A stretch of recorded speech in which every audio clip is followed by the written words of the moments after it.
महापालिका निवडणुकांचं बिगुल वाजलेलं आहे. या महापालिका निवडणुकीच्या पार्श्वभूमीवरती सर्वच पक्षांनी जोरदार तयारीला सुरुवात केलेली असताना जागा वाटपांचं सत्र नेमकं कसं ठरणार हे पाहणं महत्वाचं ठरणार आहे. सध्या आपण चर्चा करतोय ती म्हणजे महायुतीमधील शिवसेना आणि भाजप यांच्या महायुतीची. कारण एकीकडे शिवसेना आणि भाजप यांच्या महायुतीमधील समन्वय समितीच्या बैठका सातत्यानं पार पडत आहेत. आतापर्यंत 2 बैठका पार पडलेल्या आहेत आणि जवळपास समन्वय समितीच्या बैठकीमध्ये जागा वाटपांवरती सकारात्मक चर्चा होताना पाहायला मिळत आहे. मात्र या महायुतीच्या समन्वय समितीच्या बैठकीमध्ये राष्ट्रवादी काँग्रेस आपल्याला अद्याप पाहायला मिळत नाहीये. मात्र एकीकडे राष्ट्रवादी काँग्रेस नसली तरी या महायुतीच्या बैठकांच्या सत्रांमध्ये नेमकं शिंदे गटाला योग्य न्याय मिळतोय का ते आपण आता या व्हिडिओच्या माध्यमातून जाणून घेऊया. निश्चितच आपण पाहायला गेलं तर महायुतीची बैठक जी ती पार पडत आहे, या बैठकांमध्ये सातत्यानं जागा वाटप कसं असणार आहे, निवडणुका कशा प्रकारे लढायच्या आहेत यावरती चर्चा होत आहेत. मात्र 2017च्या महापालिका निवडणुकांचा निकाल पाहिला तर या निवडणुकीमध्ये शिवसेना आणि भाजपची असलेली युती यामध्ये 84 जागा या शिवसेनेने जिंकल्या होत्या, तर 82 जागा या भाजपने जिंकल्या होत्या. मात्र त्यावेळी महापौर हा शिवसेनेचा होता. आता जर 2017च्या निकालानंतर जर आपण पाहायला गेलं, यंदा निवडणुकीमध्ये सध्या राज्यामध्ये शिवसेनेमध्ये बंड झाला आणि त्यानंतर शिवसेना ही पूर्णपणे एकनाथ शिंदे यांच्यासोबत म्हणजे धनुष्यबाण चिन्ह असेल, शिवसेना नाव असेल, हे एकनाथ शिंदेच्या बाजूने आणि जवळपास शिवसेना विरुद्ध शिवसेना अशी लढाई पाहायला मिळत आहे. तर दुसरीकडे भाजप आहे. या महायुतीमध्ये जर आपण पाहायला गेलं तर सध्या आपल्याला 3 पक्ष आहेत. मात्र सध्या लोकसभा झाल्या, विधानसभा झाल्या, महापालिका निवडणुका असतील किंवा स्थानिक स्वराज्य संस्थांच्या या निवडणुका असतील, यामध्ये मात्र महायुतीमधील या 3 पक्षांचं एकमत होताना पाहायला मिळत नाहीये. सध्या राष्ट्रवादी काँग्रेसनं एकला चलो रेचा नारा आज देणार का हे पाहणं महत्वाचं ठरणार आहे. कारण मुंबईमधील महापालिका निवडणुका या राष्ट्रवादी काँग्रेस नवाब मलिकांच्या नेतृत्वाखाली लढणार असल्याचं कळत आहे. तर दुसरीकडे आपण पाहतोय की ज्या भाजप आणि शिवसेनेचा या ज्या काही युती आहेत, निवडणुकीचं हे जे काही बैठकांचं सत्र आहे, यामध्ये जवळपास आपण पाहतोय की एकंदरीत 150 जागा ज्या आहेत त्यावरती सकारात्मक चर्चा झाल्याचं समजतंय. मात्र आता यामध्ये एक प्रश्न येतोय, तो म्हणजे ज्या 2017च्या महापालिका निवडणुकीमध्ये शिवसेनेनं ज्या 84 जागा जिंकल्या होत्या त्या जागांचं काय, आणि या जागा शिवसेना आपल्याकडे ठेवण्यासाठी सातत्यानं प्रयत्न करत आहे. त्या 84 जागांवरती शिवसेना आपला उमेदवार निवडणूक लढवेल अशी मागणी सुद्धा करत आहे. मात्र या महायुतीच्या बैठकीमध्ये या बैठकांच्या सत्रांमध्ये भाजपनं त्या 84 जागा शिवसेनेसाठी सोडण्यासाठी सपशेल नकार दिल्याची माहिती समोर येत आहे.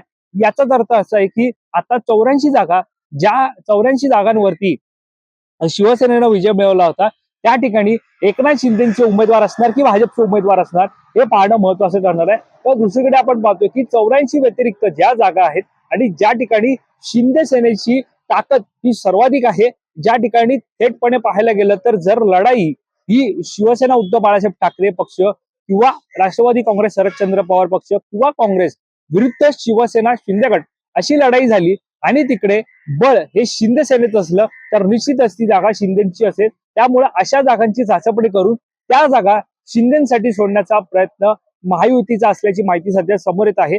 याचा अर्थ असा आहे की ज्या 84 जागा आपण पाहतोय, ज्या 84 जागा शिवसेनेनं जिंकल्या होत्या, त्यापैकी आता काही जागा या शिंदेच्या वाटेला येतील. मात्र 84 पैकी 84 जागा या वाट्याला येणं हे कठीण झालेलं आहे. कारण महायुतीच्या बैठकांमध्ये भाजपनं त्यासाठी सपशेल नकार दिलेला आहे.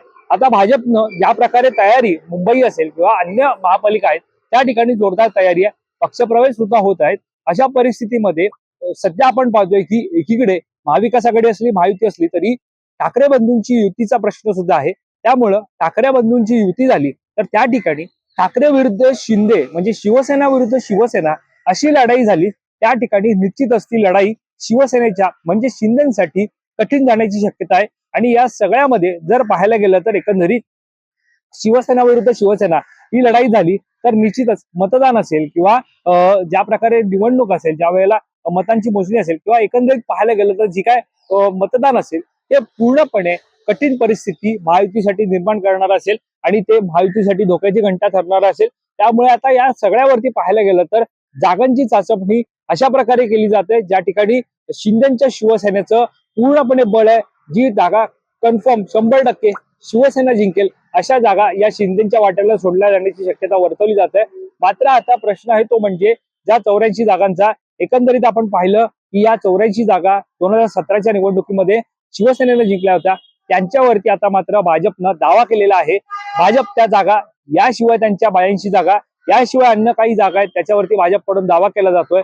त्यामुळे महायुतीमध्ये निश्चितच शिंदेच्या शिवसेनेला दुहेरी वागणूक दिली जाते का, असा सवाल आता उपस्थित होत आहे. किंवा जागा वाटपामध्ये योग्य तो मान, योग्य तो सन्मान हा शिंदेच्या शिवसेनेला दिला जात नाहीये का, असा सवाल आता या निमित्तानं उपस्थित झालेला आहे. मात्र आता आपण पाहायला गेलं तर आतापर्यंत 2 बैठका झाल्या. दोन्ही बैठकांमध्ये शिंदेचे असतील, भाजपचे असतील, समन्वय समितीचे सदस्य आपल्याला पाहायला मिळाले. यामध्ये सकारात्मक चर्चा, आम्ही निवडणुका महायुतीच्या माध्यमातूनच लढणार, अशा चर्चा आपल्याला पाहायला मिळत आहे. अशा बातम्या सुद्धा समोर येत आहेत. मात्र सध्या अंतर्गत बातमी पाहिली तर 84 जागांवरती भाजपनं मात्र दावा केलेला आहे. याशिवाय अन्य जागा आहेत त्यावरती सुद्धा भाजपनं दावा केलेला आहे.